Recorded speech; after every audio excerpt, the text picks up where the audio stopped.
зери сарпарастии бевоситаи президенти ҷумҳурии тоҷикистон пешвои миллат муҳтарам эмомалӣ раҳмон роҳандозӣ шудани як қатор озмунҳои ҷумҳуриявӣ аз иқдомҳои муҳим ва тақвиятдиҳандаи рушди илму адабиёт, фарҳангу мусиқӣ, ихтироот маҳсуб меёбад. инак бо гузашти муддати муайян даври вилоятии озмуни ҷумҳуриявии тоҷикистон ватани азизи ман анҷом ёфт. дар он беҳтарин иштирокдорон интихоб гардида ба даври баъдӣ роҳхат дода шуд.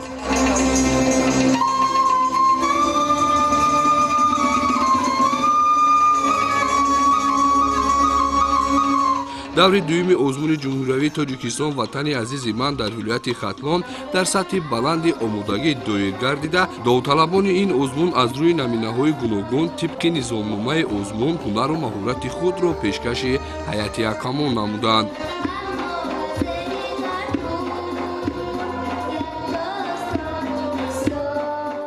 маврид ба зикр аст ки дар маркази вилояти хатлон шаҳри бохтар дар театри ато муҳаммадҷонов даври вилоятии озмуни ҷумҳуриявии тоҷикистон ватани азизи ман бо теъдоди 824 нафар довталабон аз шаҳру ноҳияҳои вилояти хатлон озмун даври дуюмаш баргузор гардид ва ҳайати якамон маҳорати иштирокчиёнро ба назар гирифта беҳтаринҳоро роҳхат доданд ба даври ниҳоии озмуни ҷумҳуриявии тоҷикистон ватани азизи ман.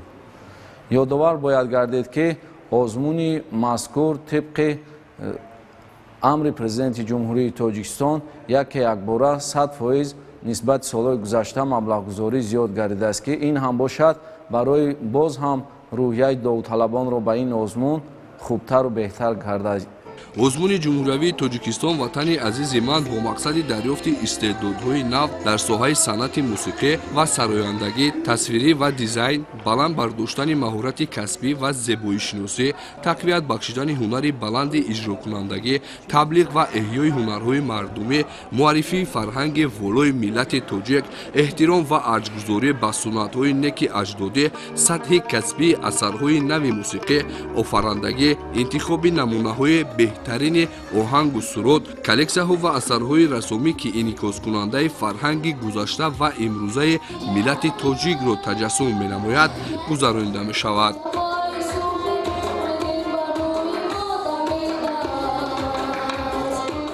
ин озмун барои кулли ҳаводорони фарҳанг аз ҷумла номинатсияи сарояндагӣ ниҳоят илҳомбахш аст. бо гузашти 7 соли баргузории ин озмун мушоҳида мегардад ки чеҳраҳои нав рӯи саҳна меоянд ва воқеан ҳам қисмате аз довталабон истеъдод доранд.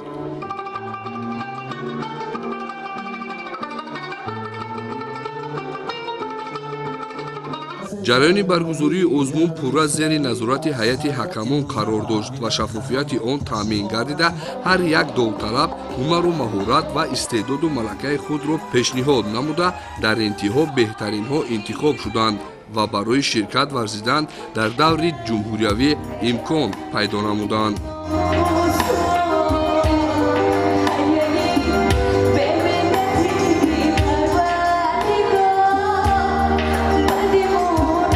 қобили тазаккур аст ки дар озмуни ҷумҳуриявии тоҷикистон ватани азизи ман аз вилояти хатлон 881 нафар дар даври дуюми озмун ширкат доштанд ва тибқи иттилоъ беш аз 100 нафари онҳо ба даври ниҳоии озмуни ҷумҳуриявии тоҷикистон ватани азизи ман роҳхат гирифтанд. бояд гуфт ки озмун зери радабандии синнусолӣ сурат гирифта дар номинатсияи оҳангсозӣ ва бастакорӣ довталабон аз синну соли 18 то 35 сола, номинатсия сарояндагӣ, навозандагӣ, санъати тасвирӣ ва дизайн аз 12 то 17 сола ва аз 18 то 35 сола ширкат доштанд. ёдовар мешавем ки соли равон бо дастури бевоситаи пешвои миллат президенти ҷумҳурии тоҷикистон муҳтарам эмомалӣ раҳмон ҳаҷми маблағи мукофот барои ғолибони озмуни ҷумҳуриявии тоҷикистон ватани азизи ман 2 баробар зиёд гардида аз фонди захиравии президенти ҷумҳурии тоҷикистон 7 миллиону 680 ҳазор сомонӣ ҷудо карда шуда барандагони шоҳҷоиза бо 100 ҳазор сомонӣ, ғолибони ҷойҳои якум, дуюм ва сеюм мутаносибан 70, 50 ҳазор ва 30 ҳазор сомонӣ мукофотонида мешаванд. маблағгузорӣ низ дар ин озмун сол то сол зиёд гардидааст. тибқи амри президенти ҷумҳурии тоҷикистон шоҳҷоизаи озмун 100 ҳазор сомонӣ, ҷои якум бошад 70 ҳазор сомонӣ, ҷои дуюм бошад 50,000 сомонӣ ва ҷои сеюм бошад 30,000 сомониро дар бар мегиранд. Инчунин маблағгузорӣ ва ҳавасмандгардонии довталабон аз ҷониби мақомоти иҷрои ҳокимияти давлатии вилояти Хатлон низ зиёд гардидааст. ҷои якум 6,000 сомонӣ, ҷои дуюм бошад 3600 сомонӣ ва ҷои сеюм бошад 2400 сомониро дар бар мегирад, ки ин ҳам бошад рӯҳияи довталабонро нисбат ба ин озмун хубтару беҳтар намуда истодааст.